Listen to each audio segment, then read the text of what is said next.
World War II. 6 long years of death and destruction, ultimately leading to the birth of the deadliest weapon known to mankind, the nuclear bomb. If a single one of these bombs was to be dropped on New York City, several million would cease to exist in an instant. For the unfortunate residents of Hiroshima and Nagasaki in 1945, this wasn't a hypothetical, but a reality.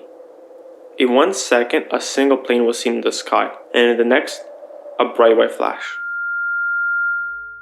By 1952, just 7 years later, a new type of nuclear bomb was created, the hydrogen bomb. The first generation of nuclear weapons, the atomic bomb, works by using an explosion to trigger either enriched uranium or plutonium to pass a critical mass threshold.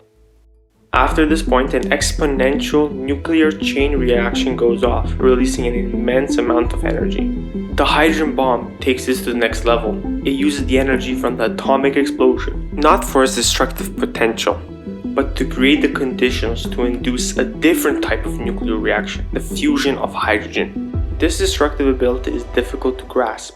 The largest hydrogen bomb ever detonated, the Tsar Bomba, was 10 times more powerful than all the ammunition used in World War II. When combined with ICBMs, these weapons could be delivered anywhere in the world within 1 hour, leaving little time for any countermeasures.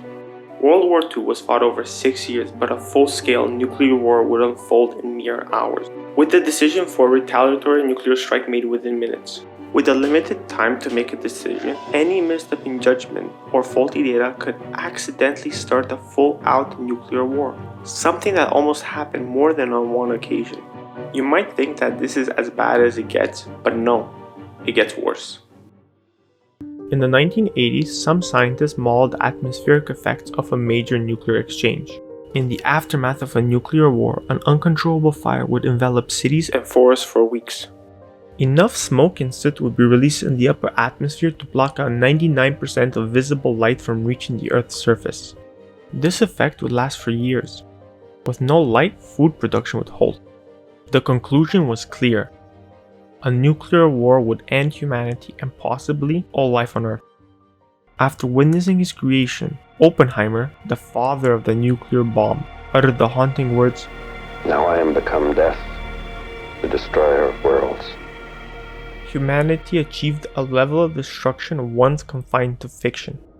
Thanos, with a mere snap, could eliminate half of all life. World leaders, with a simple push of a button, could now annihilate life on Earth. But is this really what would happen? Or is this just fearful thinking? To figure out the truth, let's examine some real-world data. The Kuwait oil well fire. In 1990, Iraq launched an invasion of Kuwait. In response, the United Nations issued a deadline for an Iraqi withdrawal. When the deadline passed without any compliance, a military coalition of 39 countries liberated Kuwait. As the Iraqis retreated, they employed a scorched earth policy, setting more than 600 oil wells on fire. These oil well fires burn in a manner vastly different from a typical fire. To extinguish, explosions must be used to separate the fuel from the oxygen. Very similar to blowing out a candle, but on a much larger scale. This made the oil fire continue to burn for an additional 8 months after the war ended, resembling a scene straight out of Mad Max. Scientists were worried.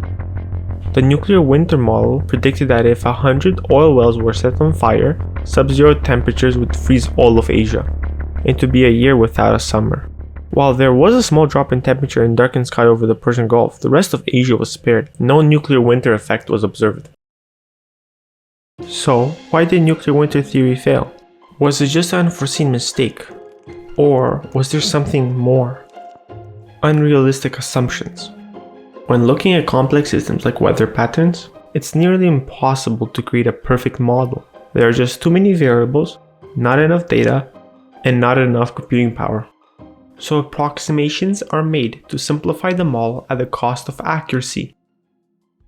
Models fail all the time because of incorrect approximation, but for the nuclear winter model, something much worse happened. The nuclear winter model hinges on 3 critical factors: the quantity of soot generated, the altitude that the soot reaches, and for how long the soot lasts in the atmosphere. The nuclear winter scientists basically took the worst possible case imaginable for each of these variables and used it to create a clear-cut conclusion that the world will end. Many people know Murphy's Law, where anything that can go wrong will go wrong, but fewer know this different adaptation of Murphy's Law.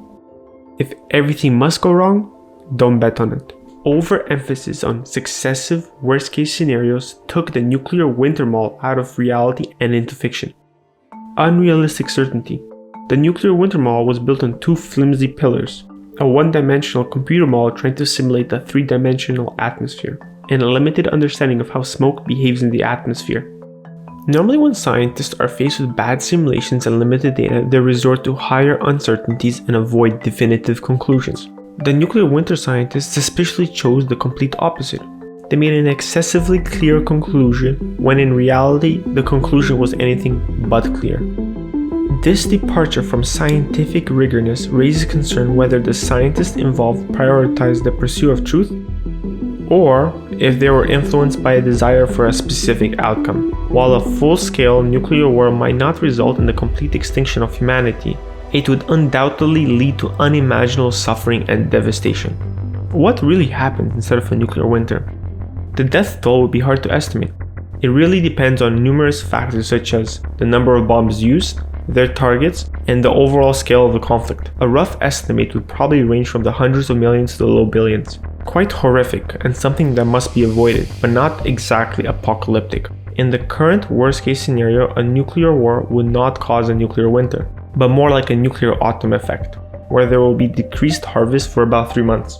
This worst-case scenario depends on the nuclear war occurring at the worst possible time to maximize the impact on food production. Surprisingly, radiation exposure would not be a major cause of death. Instead, the disruption of supply chains poses a substantial threat to food production and delivery. Very similar to the COVID-19 supply chain issues, but scaled up to 100. Lessons of nuclear winter. The mistakes that cause the logical breakdown of nuclear winter is not exclusive to these scientists. It affects all of us. Fear is a strong emotion that sharpens our reactions to imminent danger, but in its drastic response, it can cause us to discard our values and lose our sense of reality. For the nuclear winter scientists, the fear of a nuclear apocalypse led them to deviate from the pursuit of scientific truth. For the rest of us, fear has the potential to override love and drive us to say words that we truly don't mean to those we cherish the most. In a more extreme situation, when fear is combined with anger and despair, it leads many to escape the pain through self-harm. But these actions are not a rational response to our situation. It is more a reaction to overwhelming fear. Unlike the nuclear winter scientist, you can protect yourself from the destructive nature of fear. You can take a step back and first deal with your emotions. Then, when the time is right, you can make decisions based on your values, not fear. You can be pragmatic by acting in a way that prioritizes bettering the situation, rather than acting to prolong the suffering and making others feel the same horrible emotions that you feel. You can seek professional advice to see how your emotional state makes you see the world much worse than it really is. Sometimes the thing we should fear the most is fear itself. So if you like the first video of the channel and want me to make more, feel free to let me know by liking and subscribing.